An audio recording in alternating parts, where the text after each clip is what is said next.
Jay here, Stretford, Paddock. This is it. This is the big one. Manchester United hosting Fulham in the Premier League. Joining me for the first time in a little while is Mr. James Young. How are we doing? Very well. Good to see you. Good to see you. Like old full-time Devils alumni, freelance journalist, just poet extraordinaire. You do the lot, don't you, son? Yeah. How excited have you been so far with life under Michael Carrick? Feels like the season started again. It's been great. I mean, it's taken until January for the good times to start coming. But, I mean, City, Liverpool under Amorim, that was the only good game that we had. But Arsenal as well under Carrick. It's like, well, here we are. Yeah, no, definitely. The Arsenal game, following on from that City result, was absolutely fantastic. I want to sort of get into the Fulham game, talk about the differences, because going into the City game, even though we were at home, we were the underdogs in that game. City are flying high on the table. United, we didn't. I know there was other reasons than footballing reasons, but it wasn't like we sacked the manager because everything was great. Obviously, going through this bit of turmoil. City comes to Old Trafford. We beat them comfortably. Probably the best 90-minute performance I've seen almost post-Fergie. Certainly the best one against City. Thought we were absolutely good value for that win. It should have been at 4 or 5. You then go away from home to Arsenal. Different questions are asked. It's a bit more, I don't know, you have to show a little bit more fight. We showed that, obviously, quality with 2 very, very good goals and a decent one from Mbeumo as well, to be fair. This one is different, though, isn't it? Because you don't expect Fulham to sort of cause you the same amount of problems as City or Arsenal. They might be a little bit more cagey. They might be a little bit more difficult to break down. What sort of a test do you think this represents for Michael Carrick? Well, it's almost a bigger one than the first two, in the sense that once the pressure has kind of died down a bit and the hype around Carrick has sort of gone, this is actually the first proper test, in the sense that obviously those are 2 big games, but likewise you'd expect the players after a manager to be sacked to be up for those games. Yeah. Whereas Fulham at home, it's like, right, okay, let's see how you will perform against a mid-table side that actually are on a good run of form, that a team that United would struggle against. I mean, they knocked United out of the FA Cup last season under Amorim. This squad last season especially was actually able to get results against the bigger teams, but it was the smaller teams that Amorim struggled to break down, definitely. I mean, his last home game, that Wolves game, was horrendous. And you've got a situation whereby last season, those big Europa League games, the players got up for it, but then the league form was dreadful. And I think it's going to be interesting to see whether the players can motivate themselves against a side like Fulham. Yeah, it's a good point, because I think he was asked about this in his press conference. He was asked both sides of it, really, about motivation, about players being up for it, and also about the problems, or the different problems that Fulham can offer. And even going, it's almost like he's Voldemort, isn't it, Amorim? Like, he shall not be named, but you do have to address him and talk about him. Even under Amorim, it was like, we went into that run, didn't we, where we had the likes of Everton and Bournemouth and West Ham and Wolves at home, and a lot of us looked at that and went, do you know what? We could get 4 wins out of 4 here or whatever, and really put ourselves in the top 4 conversation, if not even a title sort of challenge conversation. And the wheels came off. We didn't win any of those games. And you can take your pick as to what was the low point. Was it drawing at home to Wolves, or was it losing to 10-man Everton? They were all pretty poor. But now there is that positivity, there is that belief. So it does feel a little bit different, despite the fact you've got to be wary of sort of taking games for granted. I want to talk about the bad news we had midweek. I didn't think we were saying this 6 weeks ago. Patrick Dorgu, Ballon Dorgu, is out for 10 weeks. And we were live, or just about to go live on the news, and then it broke. I think Laurie Whitwell in The Athletic broke it. And everyone in the chat and the comments was gutted. It was like, this is the worst news we could have had. It's mad how that's turned around, but it's now presented Carrick with a little bit of a conundrum, because he's got to sort of shuffle his pack, hasn't he, to work out how he's going to set up attack-wise against Fulham without Patrick Dorgu. Yeah, it's the worst possible timing, especially after scoring against Arsenal and really coming into his own. I mean, at the start of the season, like you were saying, I think a lot of people didn't want Dorgu on the team sheet, to be honest with you. And I think there are still question marks over his defending. But the last few weeks, Carrick has found a new role for him, almost as almost a wing-back, sort of pushing up the pitch and acting as a sort of attacking winger, I guess, as well, in the process. So I think it's a huge shame, and it's kind of typical that once United find a player in the current run of form, they get injured and they're out for 6 weeks. It's kind of been the story of United in the last sort of 10 years. Think of the amount of injuries that we've had in recent times. It's crazy to think. But yeah, I think it's an interesting one, in the sense that, as well, for the other people that play in that position, it gives them an opportunity to try and fight for that role, because actually it's bad in some ways that obviously Dorgu's injured because you want him to start, but it does allow for more competition to see actually maybe is anyone going to properly take over that role? Because if I'm a Diego Dallo, I'm kind of thinking, well, hang on a second, maybe there's a chance for me. Yeah, I hear you, because the positive of this, if you can call it positive, is we do have options there. It's not like you look at it and you go, we haven't got anyone who can sort of fit into that role, and we can't shuffle the pack, or we can't give someone like Cunha, or maybe brings in Sesko. And we'll get to our predicted 11s in a minute, and I want everyone to let us know what they think in the comments. But we do have a squad. It's not probably big enough to fight on several fronts, but we're not fighting on several fronts. We've got one game a week, and you think it is frustrating that such an informed player's got injured, but you're going to get injuries and you have to be able to cope with it. And I think Manchester United do have the players to cope with it. I do feel sorry for Patrick Dorgu though, because as you alluded to there, we were over on the tour pre-season in America. I thought he was fantastic. We were all raving about him. The season starts, he's a bit underwhelming. He's struggling at times. There's some good games, other games when people go in, is he even United quality? Then you get to the point where, I think it started before Carrick arrived, to be fair to him. I think the Newcastle game, he had a very good game. But then when Carrick comes in, he's flying, scores against City, scores a worldie against Arsenal. You think, this is it. And then he picks up a knock almost 5 minutes after he scored that wonderful goal, whatever it was. Really, really unfortunate. But like I said earlier, we do have options. So let's talk about them options. Before we do, though, I want to give everyone a little reminder.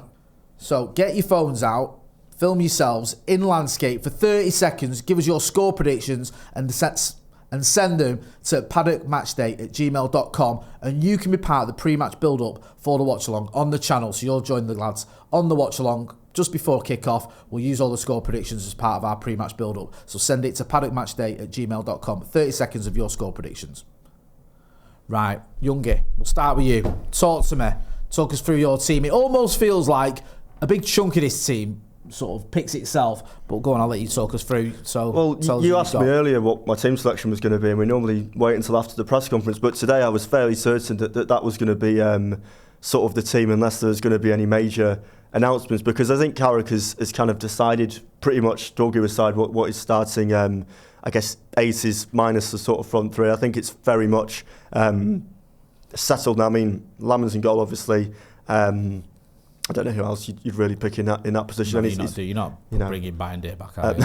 Let's be real. And then that back four as well, I think Dallo, it gives him a bit more, like I said, a bit more confidence, because I actually don't think he played that bad in the derby, and I think a lot of people are giving him quite a lot of unfair criticism, because he's not a terrible player. No, I don't think he's a terrible player. So I agree with you, and I thought, if I'm going to give him credit, I thought the first half in the derby, I thought it was poor.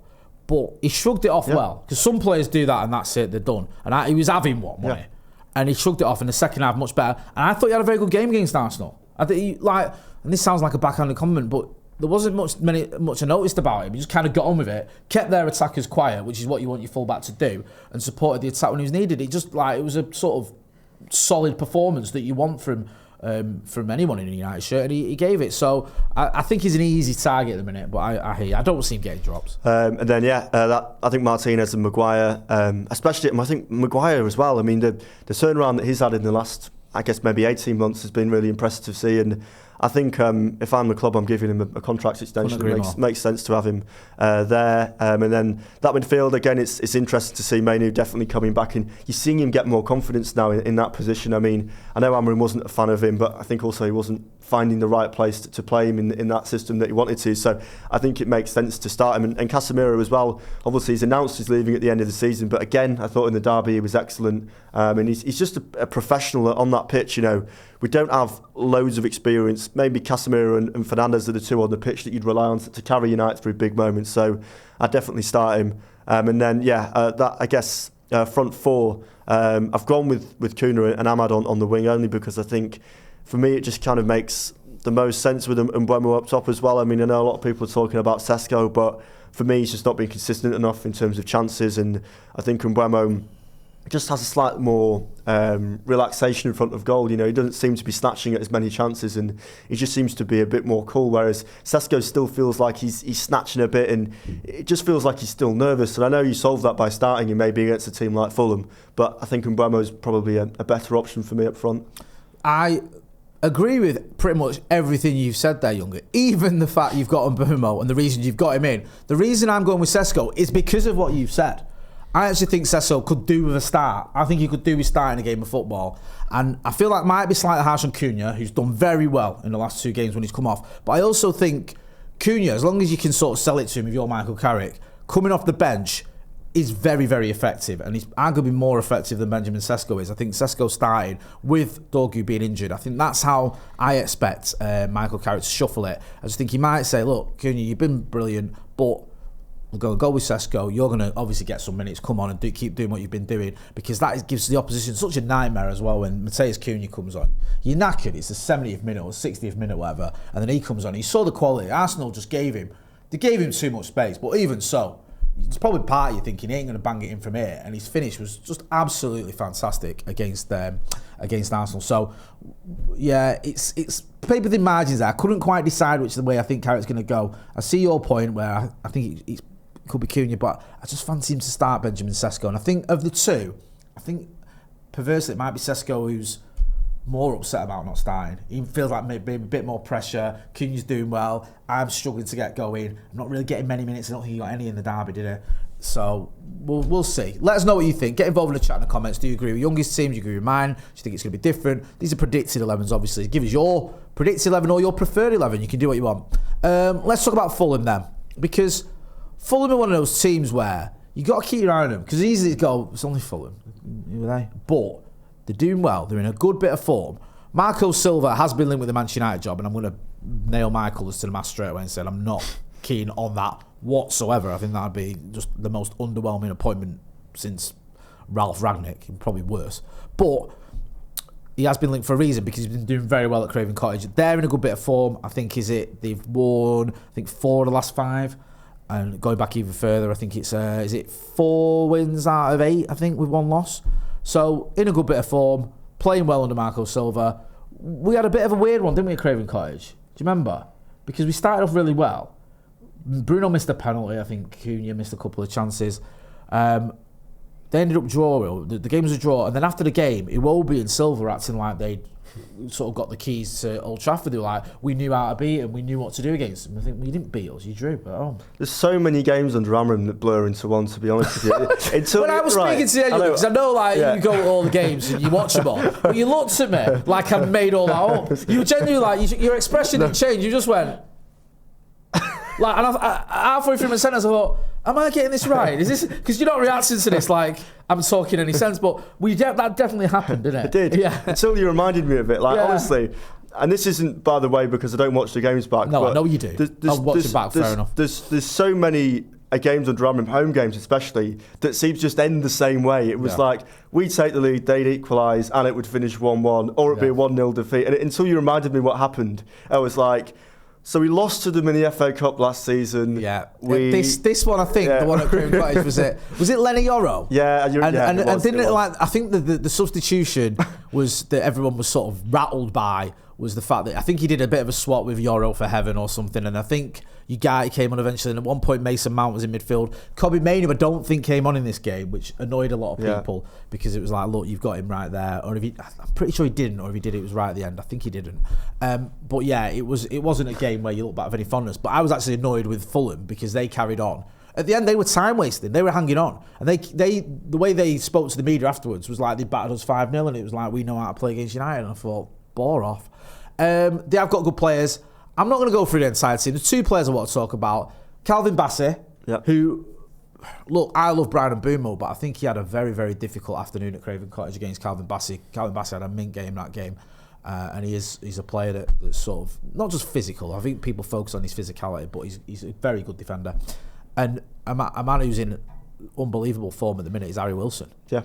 I'm watching him. I'm like you said, I don't watch Fulham every week, but whenever I watch him, he's the guy that makes them tick. He's scoring goals and he's doing very well. Someone who watches the Welsh national team, Harry Wilson's pinging them in at the minute. He's like, it's becoming not quite Gareth Bale, but I mean, he's getting to that level in terms of Wales are relying on him a lot in big games, and he has that ability, especially for Fulham as well, to just, I mean, free kicks. This is the thing that United have to be careful of, is especially they still have it in them to just give away, silly fouls here and there in set pieces. We saw it last week.